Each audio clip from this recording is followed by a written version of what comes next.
नमो हरिहंताणं नमो सिद्धाणं नमो हरियाणं नमो जयनमो लोकसारं आचार्य भगवान विशुद्ध सागर जी महामंडराज की जय।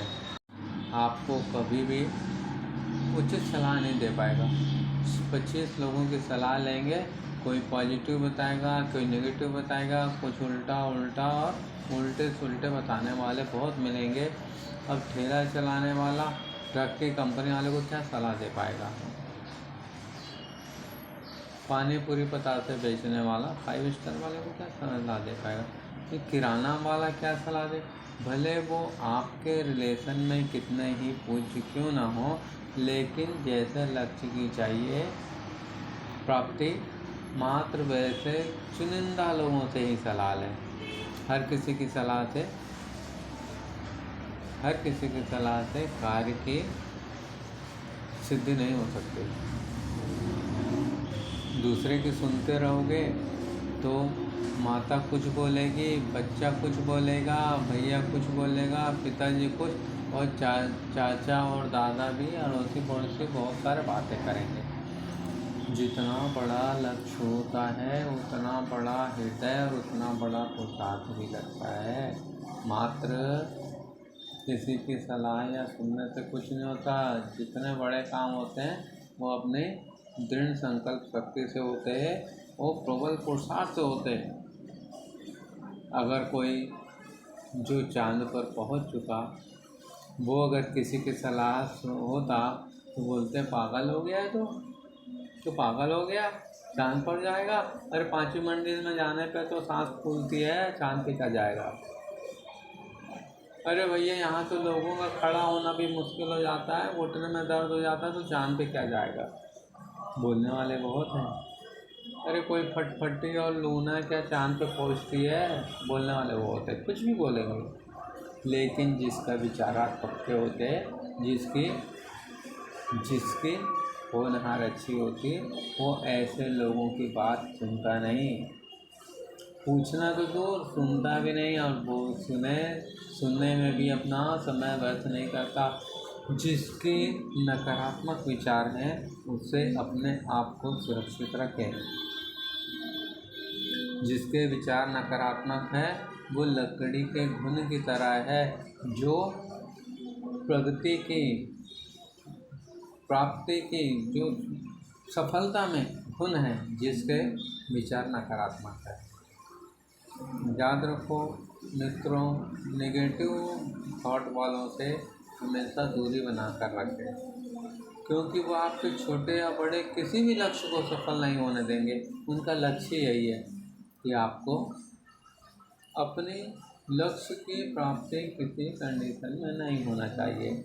वो जिनका थॉट नेगेटिव है वो स्वयं भी बहुत बड़े लक्ष्य की प्राप्ति किए नहीं मिलेंगे जीवन में।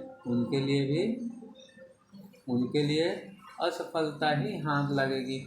वो तो परिवार वाले और जो अपने आश्रित हैं उनके पुण्य से उनका इतनी अर्निंग हो जाती है कि उनका घर चल जाता है, उससे ज़्यादा कि उनके सामर्थ्य नहीं है।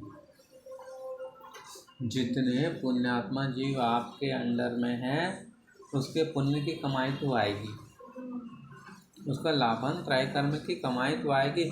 चाहे आप चोरी करें या डाका डालें, चाहे पंचर सुधारें या सराफे की दुकान पे या कपड़े की या किराने की दुकान पे बैठे, वो और कहीं सर्विस में भी हैं, तो आपकी तरक्की इतनी होगी जितना आपका और आपके आश्रित लोगों का पुण्य कर्म का उदय है। लाभन त्रय कर्म का क्षोभ समय उससे प्राप्ति होती है, मेहनत करने मात्र से नहीं होती। इसलिए अगर कोई ऊंचे लेवल पर उठा हुआ आदमी और जो सलाह आपको नेगेटिव दे रहा है उसको यही मानना कि इसका पुण्य नहीं है, ये दूसरे के पुण्य से ही कमा रहा है और काम चला रहा है। विशेष सफलता जो सकारात्मक व्यक्तित्व है, सकारात्मक जिसकी सोच है, वही स्वयं आगे बढ़ सकता है, दूसरे को बढ़ा सकता है। इसलिए दूसरों के सुनने के चक्कर में अपने लक्ष्य को छोड़ मत देना। हमारे एक भाई हैं, गुरु भाई, उन्होंने एक प्रारंभिक अवस्था में एक भाषा सीखी, उसका उन्होंने रूपांतरण किया। प्रारंभिक अवस्था में रूपांतरण करने में बहुत सारी अशुद्धियाँ होती है। एक विद्वान ने बोला, ये तुम कहाँ लगे हो, खाली कचड़े इकट्ठा कर रहे हो, इसकी कीमत क्या है, इसमें इतनी सारी गलतियाँ, और पढ़ेगा कौन। नए विद्यार्थियों को ऐसा जवाब देंगे तो उसकी मनोदशा कैसी होगी। किसी का उत्साह वर्धन करें और उसको ऊंचे लक्ष्य की प्राप्ति करवाएं, ये फर्ज होना चाहिए। फिर हमारे बड़े भ्राता एक मुनिश्री ने उन्हें संभाला, तो उस विद्वान को तो नक्की कर दिया और धीरे से इन्हें संभाला, बोले नहीं टेंशन मत लो, सब सही होगा। और आज वो प्राकृतिक जगत के एक सिरमौर स्थान पर पहुँचे हुए हैं। इसलिए कभी भी उत्साहवर्धन वही कर सकता है जो उत्साह से भरा है। हर किसी की बातें सुनने से लक्ष्य नहीं प्राप्त कर पाएंगे, लक्ष्य से भ्रमित हो जाएंगे। इसलिए बात किसकी सुनना, किसकी नहीं सुननी। मन्नतें या प्रार्थना। अरे संतान की प्राप्ति भी मन्नतें और प्रार्थना से नहीं होती, तो कौन है जो प्रधानमंत्री मन्नतों से बन सकता है। अगर मन्नतों से ही प्रधानमंत्री बन सकता तो इतनी पार्टी और इतना इलेक्शन और इतना खर्च क्यों। अगर माता पिता मन्नतों से बन जाते तो शादी के और ब्रह्मचर्य व्रत, तो फिर ब्रह्मचर्य में दोष लगाने की जरूरत क्या, बाल ब्रह्मचारी ही माता पिता बन जाते।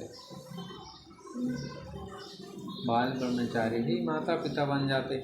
भगवान द्वारे द्वारे नारियल चढ़ाने से कुछ नहीं होना है। और किसी भी प्रतिनिधि के सामने, माता पिता के सामने, गुरु के सामने प्रार्थना करने से मात्र कुछ नहीं होना है। जब दृढ़ संकल्प है और उत्साह है तो गुरु भी आपकी सब बातें पूरे करेंगे, माता पिता भी। लेकिन जो जिसके हाथ में होगा, मन्नतों से प्रार्थना से छोटी मोटी चीज़ें मिल सकती है। छोटी मोटी चीज़ें मन्नतों से प्रार्थना से मिल सकती है। आप भगवान बनना चाहो तो मन्नतों से नहीं बन पाओगे।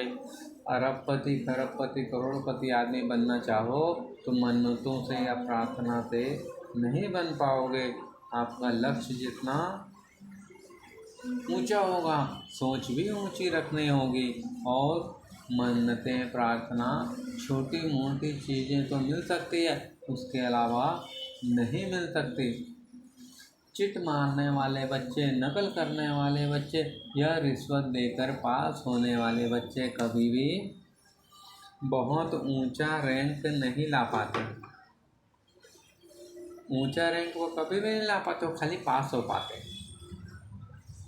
किसी को रिश्वत देकर, किसी को नकल करके, चिट मार के वो बच्चे मात्र क्या कर सकते, पास हो सकते। परसेंटेज लाना उनके बस का नहीं है।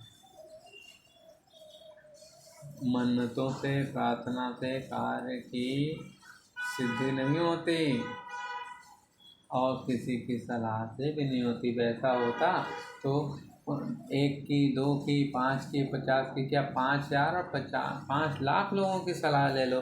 सलाह करने से कार्य होता तो फिर यहाँ तो रायचंद बहुत है। संसार में राय देने वाले तो इतने मिलेंगे कि आप परेशान हो जाओगे। किसी की राय से काम नहीं होता। रायचंद बहुत है संसार में, जिसमें योग्यता नहीं है वो भी राय देने लगता है, और जो योग्य है उसकी तो बात ही क्या है। इसलिए किसी की सलाह मात्र चुनिंदा 1-2 लोग से लो जो उस लक्ष्य को भली प्रकार से प्राप्त कर चुके हैं। और अपनी योग्यता और अपनी योग्यता पर भरोसा रखें और योग्यता नहीं है तो उसे हासिल करें। अपनी योग्यता पर भरोसा रखें, नहीं है तो उसे हासिल करें। उसके बाद में प्रबल पुरुषार्थ, अथक पुरुषार्थ, अपने लक्ष्य के प्रति दीवाने हो जाओ, पागल हो जाओ कि मुझे प्राप्त करना है। चाहे न खाने का होश है, न सोने का होश है, न आँख खुली का पता है, न बंद का पता है। हर समय बस पुरुषार्थ चल रहा है, पुरुषार्थ पुरुषार्थ पुरुषार्थ। एक दिन एक दिन एक दिन सफलता आपके हाथ में होगी, हाथ में होगी, हाथ में होगी, हाथों हाथ होगी। इस बात को, आज के विचार को ध्यान रखें। किसी भी कार्य को नीतिकार ऐसा ही कहते हैं। आपके लिए आशीर्वाद।